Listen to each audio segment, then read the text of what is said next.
Hi, everybody. This is a follow-up screencast to the Google Meet overview that I pushed out previously. This is going to show scheduling on Google Calendar, which offers several options, including adding guests directly in Google. The calendar invitations that those of you in these two sessions got were directly generated by Google Calendar and sent to you at your Schuylkill Valley address. It also allows you to set up a live stream. So I'm going to show you how to do that and explain why you may want to do that and how it might be useful to you. I'm learning more and more features as I use this each day. So I'm trying to pass along the information in an easily digestible format.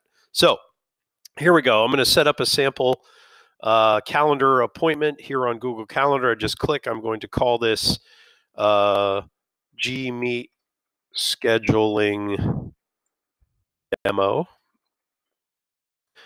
And I'm going to spell it correctly because I am professional. Okay, so I could add conferencing right here, which was, you see the video camera is Google Meet, but I'm going to click more options because it gives me the complete menu for setting this up.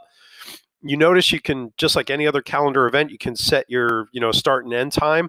This will not dictate hard start and end times for your Google Meet.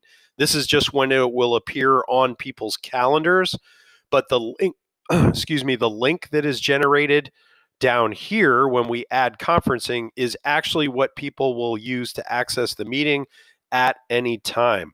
I'm going to click Add Conferencing, Hangouts, Meet. Notice it generated the code right there.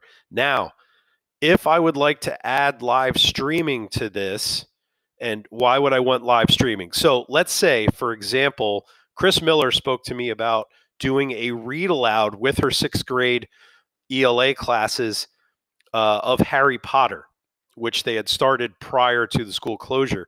She wants to continue that. She doesn't necessarily need students to participate in a live meet where they can, interject or, interrupt the reading on purpose or by accident.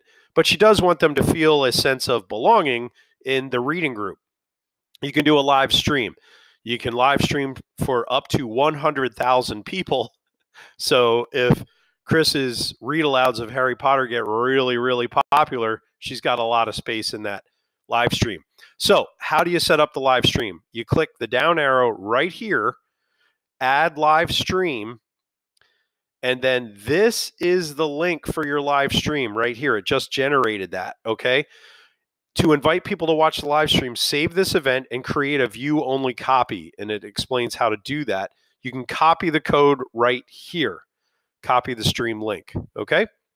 You can post that stream link now in Google Classroom and tell students at this time, Mrs. Miller will be, live streaming this event. And, if you want to tune in, click that link and it will take them to the live stream. If they get there early, it will just say the stream will be, starting shortly. When Chris is in her Google Meet, she can hit the live stream button. I will show you how to do that in just a moment, and it will go out to students. Okay, so that's how you create the live stream. Here is your meeting ID. Now I'm going to add guests. So I'm going to add Dan Schumann to this, and I am going to add my student account. Student, very creative name, right? The interesting thing is I don't think students can receive auto-generated emails because of the difference. We are SchuylkillValley.org as teachers. The student suffix for their Google accounts is svsdstudent.net, and I believe they do not get auto-generated emails, just so you know. So you'd want to post that link in Google Classroom anyway for them to get it. All right. I'm going to click Save. Oh, I'm going to turn these guest permissions down here, modify the event. You really can't think of a case where you think that's a good idea with students. Invite others. Nope. I want to keep it to just the guests here. I don't want Dan or student to be able to invite other people. See the guest list. I'm okay with that. I click Save. Now it will say, would you like to send invitation emails to Google Calendar guests? If I click Send, Dan and student will get an email with the Google Meet code in it. All right, so I click send. Now it's on the schedule on my calendar. If I'd like to edit that, right, and I can see right down here all my guests. If I want to edit that and add somebody else, let's say I want to add Chris Miller, since she unknowingly is such a key part of this screencast. Thanks, Chris. I can do that, and then I can select who gets the email. I've already emailed Dan and my sample student account, so now I want to email just Chris and tell her, hey, I've included you on this screencast on this Google Meet. Sorry, I can do that. Okay. But I'm going to delete that because I don't want Chris to be confused. Save. And there we go. Okay, now, so I want to go to that Google Meet, right? So here, watch the live stream. You can copy that and put it right into Google Classroom. Join the Hangouts Meet. You can copy that and put it in Classroom for people you want to participate.